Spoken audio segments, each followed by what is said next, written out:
दिया सुदूरपश्चिम निकाछौ उपस्थित सम्पूर्ण आमा बुवा दाजुभाइ दिदीबहिनीहरूलाई एकमुष्ट रूपमा जय घण्टी।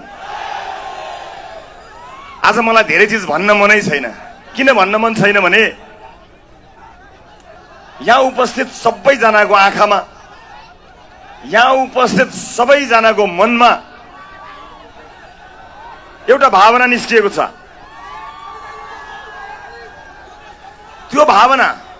त्यो भावना छताछुल्ल गरी देखिएको छ। मतपत्रमा छाप लगाउने त 21 गते हो, तर मनपत्रमा छाप लागिसकेको छ। मैले भन्नुपर्ने कुराहरू धेरै छैनन्, थोरै छन्। त्यसकारणले थोरै कुराहरूलाई म निरन्तर भन्दै आइरहेको छु। हरेक चोक चौतारोमा भन्दै आएको छु। तिनै कुराहरूलाई अगाडि बढाउँछु। जनताको अधिकारलाई, जनताको मुद्दालाई, सुदूरपश्चिमको मुद्दालाई, सुदूरपश्चिमको अधिकारलाई माग बनाएर वर्षौंसम्म अल्झाउने काम अब बन्द गर्नुपर्छ।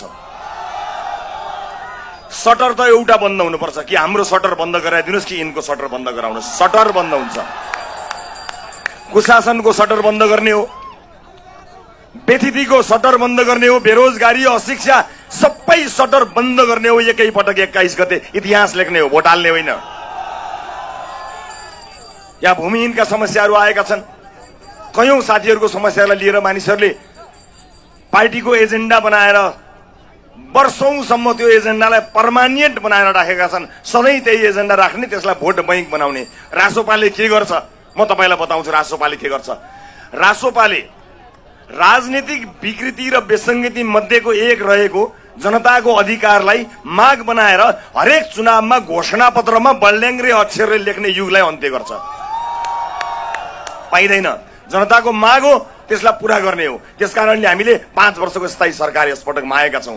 पहिलो पटक नेपालको इतिहासमा कुनै राजनीतिक दलले जनतासँग कन्ट्र्याक्ट गरेको छ। जनताले भोट दिने, जनतालाई नेताले बाचा गर्ने, अनि सजाय पनि त्यही भोट दिने जनताले पाउने। अब यस्तो चल्दैन। अब यस्तो चल्दैन। बाचा जसले गरेको हो पूरा नगर्ने हुने सजाय त्यसैले पाउने हो, जनताले सजाय पाउने होइन। यसको लागि 5 वर्षको स्थायी सरकारको हामीले अपेक्षा गरेका छौं। आज मलाई धेरै लामो केही पनि भन्नु छैन। म तमाम विशेष गरेर भारतमा काम गरिरहनुभएका सुदूरपश्चिमका दाजुभाइ दिदीबहिनीहरूलाई यहीँबाट प्रणाम गर्न चाहन्छु, सम्झना सुनाउन चाहन्छु। तपाईहरुलाई धेरै धेरै नमस्कार र सम्झना छ। मलाई थाहा छ परदेशको भूमिमा सजिलो छैन। कामको चापाचाप छ, परिवार पाल्ने बाध्यताले जानु परेको छ। तर पनि छुट्टी मिलाएरै भए पनि भोट